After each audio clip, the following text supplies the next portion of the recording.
Hi all, and welcome back to Let's Play Megaman Zero 2. Last time we extinguished Phoenix and destroyed a plant powering a nearby Neo-Arcadian arms facility. Now this time we'll be switching to our newly acquired X-Forms and Flame Chips that Phoenix Megaman so graciously handed to us in the last mission. The reason for that being that we're going on to the prerequisite ice mission.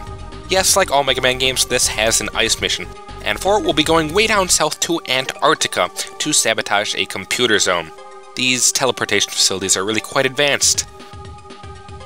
Seeing as this is the last mission of the displayed set, I can only assume we're reaching endgame. As a reminder, the X-Form we're bringing in specializes in buster shots. Normal buster pellets have double damage, however, our Z-Saber isn't quite as effective, seeing as it defaults our slash to the second in our combo. Not as fun. Changes up the gameplay a little bit though. I'll be seeing you there.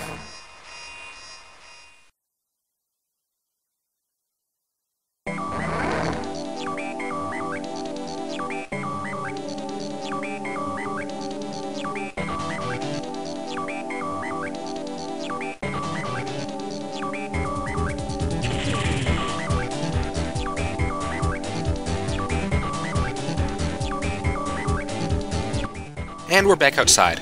I honestly really like this stage because it's so pretty in the background and because of the music playing right now. It's called Ice Brain, and to be honest, it's probably my favorite track in the game. There's just something about ice-themed music tracks that really get me. The reason I'm killing all these fishies right now is because we took out Phoenix Megaman on the last stage. That means that a certain amount of arms production has been halted, and that certain pantheons that would normally be in this stage aren't there, so we gotta grind a bit to make sure we get full mission score. These icebergs you're seeing me slide on have ice physics on them. They're all momentum-based, which means that you lose all your speed if you stop, but if you just keep dashing, you won't have any problem.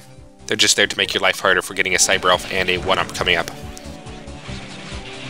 Now, these things normally wouldn't be all that hard, but I'm switching to the Shield Boomerang, 1, because, you know, it's stylish to kill them with their own bullets, and 2, because I'm going for a certain form in this stage. They make it quite easy on you because they like to spray out quite a few bullets. Really asking for it. Sadly, the outdoor area doesn't last too long, and we're already at the computer facility.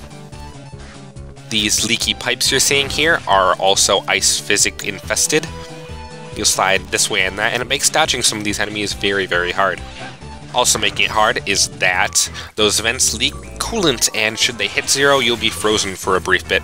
You can get out faster by mashing buttons on the control pad, and you should absolutely do that, because otherwise you're probably going to be hit by an enemy. This thing is called a rolling 22, don't ask me, I have no idea. He likes to switch up and down between the pipes, so of course when he's down you can't hit him. It can be a little annoying because of all the ice around, and because if you get frozen it's pretty much a free hit. However, using the Shield Boomerang makes him quite a bit easier. That device I just blew up with the greatest of views was one of the 4 cooling systems that the operator was telling us about at the beginning of the stage. We gotta kill all 4 if we want a full mission ranking, because apparently it's not enough to just destroy the computer itself. None of them are really all that hidden. Falling into water like this is basically as hard as it ever gets. Not really sure why that water is green, and I'm not sure I want to know. Ice vents here really like to mess you up, especially when going for the full energy capsule in the upper right hand corner here. The only real way to get it is to be pro with the chain rod, and it's not worth the effort. And rather predictably, here's our mid-boss, the Golem Type I. Like his brothers, the Golems Type E and F, he has an elemental affinity, in his case ice and snow. This means that he'll shoot out various kinds of snowballs and icicles at you, and is deathly weak to the fire element. Like so. That snowball he shoots out is a little annoying to dodge, seeing as the arena is bowl-shaped, however can be taken out very easily with a fire charge shot. He also likes to dash toward you, in which case you have to dash right under him at the very bottom of the bowl. This means you have to run back and forth quite a bit, assuming you don't just take him out quick with the fire. This is the area that would normally be populated by bunches of pantheons. I'll be taking a screen for the thread later. However, rest assured that normally there'd be quite a few making your life miserable. Taking out Phoenix Megaman makes the stage significantly easier. Also of interest are the claw marks in the background here. Apparently Polar Cameras does not enjoy being cooped up.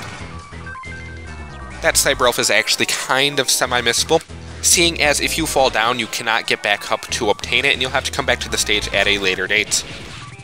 Reason being is that these slick surfaces also prevent wall jumping on them like that, which means that once you fall you really can't get back up. It's too high for the chain rod either. That part isn't though. You can either time a jump very well in order to get up here to the 4th system, or you can whip out your chain rod and just pull yourself up. This spike pit in particular really likes to get me because for some reason Zero just loves to stop in his tracks right before you take your jump, which means you'll commit and then you'll fall to your death because you don't have enough speed. Ah well. Nearing the end. That space up there only has that health capsule, it's otherwise completely worthless. I'd like to take a moment to point out that computer console in the background there saying 5 degrees. That thing actually changes depending on how many of the cooling systems you destroy during the stage, ranging from negative 20 degrees to positive 5 if you got them all, which means we got it above freezing. Yes! Following the proud footsteps of past Mega Man Ice bosses, Polar Camrose is piss easy. The reason for this is twofold. Firstly, yes she is a girl, even though you won't know from her voice, is completely stun-lockable by the flame chip, meaning that you can basically prevent yourself from being hit ever. The moment you walk in the room, she is dead should you so choose. The second being this lumbering attack. She makes herself a huge target for an extended period of time, and it doesn't really work out for her. This is her EX skill called Wall Crash, and it's really her only dangerous move. She creates a large ice pillar in front of her, it is indestructible, and she will then swipe twice at it, covering the entire room with debris. You have to either be high on the wall to avoid the first swipe, and low on the wall to avoid the second. I actually had to leave her alive longer than, much longer than I would have had to just to be able to say all of this. Really though, there's nothing special to say about her. Many of her moves won't even show up in a normal fight because they only happen when you're standing right next to her, which really should never happen. For clearing the mission, we get the ice chip, should be rather predictable by now. We also get her EX skill. It is called the Triple Shot, and it's another one of the Buster powers. I'll be showing it off in a bit, but it's really not even close to being as useful as the 10,000 is. We also get the Erase form. That's a reward for blocking 30 enemy bullets within a stage, and it's also a complete piece of shit. Yeah.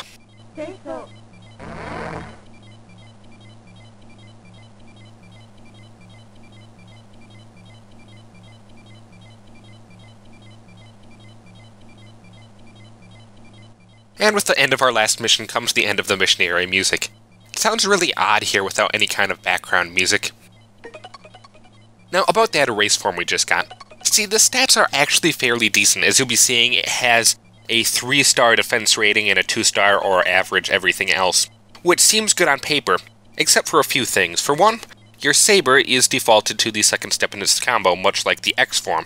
However, unlike the X form, you don't get any other bonuses to your other weapons, like say your shield boomerang.